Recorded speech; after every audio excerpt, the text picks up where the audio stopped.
الحمدللہ رب العالمین الصلاۃ والسلام علی سید الانبیاء والمرسلین اما بعد۔ ہمارا ایک سلسلہ جو ہے تجوید کو سیکھنے سکھانے کا، قرآن پاک کو درست مخارج سے اور صحیح تلفظ کے ساتھ ادا کرنے کا، اس کے قوانین کے مطابق قرآن پاک کو پڑھنے کا سلسلہ جاری تھا۔ پہلے ہم نے حروف مستعلیہ کے علاوہ بقیہ حروف کے مخارج جو تھے ان کو ہم نے سیکھنے کی کوشش کی۔ ان کے نام اللہ کرے آپ کو یاد ہو گئے ہوں: حروف لثویہ، شجریہ، طرفیہ، نطعیہ، شفویہ، حلقیہ، حافیہ۔ یہ حروف کے نام تھے، ان کے مخارج بھی تھے، اور وہ اگر آپ نے پہلے دیکھی ہے تو ٹھیک ہے، اس کو بار بار دیکھیے، نہیں تو مخارج کے بارے میں جو ویڈیو ہے اس کو دیکھا جا سکتا ہے۔ آئیے قرآن پاک میں 7 حروف ایسے ہیں جن کو ہر حالت میں یعنی موٹا پڑھیں گے۔ سب الفاظ نہیں پڑھے جاتے، لیکن یہ 7 حروف مستعلیہ کہلاتے ہیں۔ یہ ان کے اوپر زبر ہو، زیر ہو، پیش ہو، جزم ہو، تشدید ہو تو یہ پورے ہی پڑھے جائیں گے، ان کو باریک نہیں پڑھا جائے گا۔ ان کو کہتے ہیں حروف مستعلیہ۔ اور 3 حرف ایسے ہیں قرآن پاک میں کہ کبھی ان کو ہم یعنی موٹا پڑھیں گے اور کبھی باریک۔ وہ ہیں لام، را، الف۔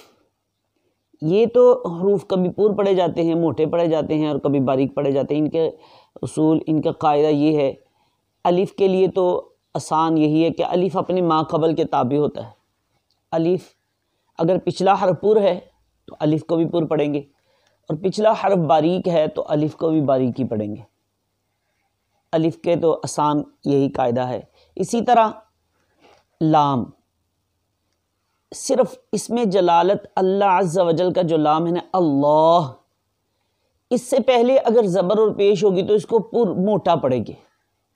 اس میں جلالت اللہ عز و جل کے لام سے پہلے اگر زبر اور پیش ہو تو اس کو پڑھیں گے۔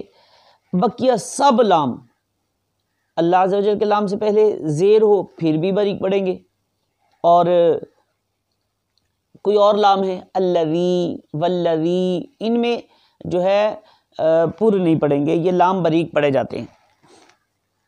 اور اللہ آپ کا بھلا کرے، جو را ہے اس کی صورتیں کافی ہیں، لیکن آسان میں عرض کر دیتا ہوں، کم از کم اس کو ذہن نشین رکھیے گا کہ را کے اوپر زبر اور پیش ہوگی تو را کو پڑھیں گے، موٹا پڑھیں گے۔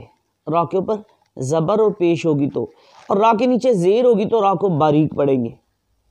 یہ ذہن نشین کر لیں گے تو انشاءاللہ فائدہ ہوگا۔ قرآن پاک جو ہے اس کی برکتیں اگر لینا چاہتے ہیں، اس کی برکتوں سے مالا مال ہونا چاہتے ہیں تو یہ ضرور ذہن نشین رکھیے، لام، را، الف، یہ کبھی موٹے پڑھے جاتے ہیں اور کبھی باریک۔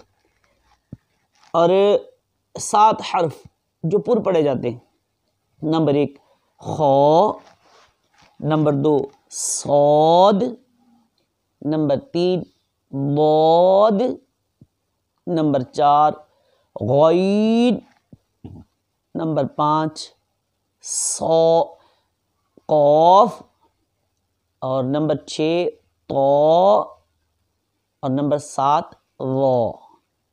ان کا مجموعہ خصہ ضا ہوتی قیو، خا، صاد، ضاد، طا، وا، غین، قاف۔ یہ 7 حروف جیسے ہی آپ قرآن پاک کو پڑھنا شروع کریں گے تو آپ کے ذہن میں یہ اگر ہوگا کہ یہ حروف مستعلیہ ہیں، یہ پڑھے جاتے ہیں، اور یہ جو ہیں حروف کبھی لام، را، الف کبھی باریک پڑھے جاتے ہیں، تو اگر یہ ذہن نشین کر کے پڑھیں گے تو انشاءاللہ فائدہ ہوگا۔ میں انشاءاللہ العزیز اسی ٹاپک کو لے کے آگے بھی کچھ آپ کی خدمت میں پیش کروں گا، اس کو ذہن نشین کر لیجئے۔ اللہ تعالیٰ کرے کہ ہم قرآن پاک کو صحیح طریقے سے پڑھنے والے اور عمل کرنے والے اور دوسروں تک پہنچانے والے بنے. آمین بجاہ النبی الامین صلی اللہ علیہ وسلم.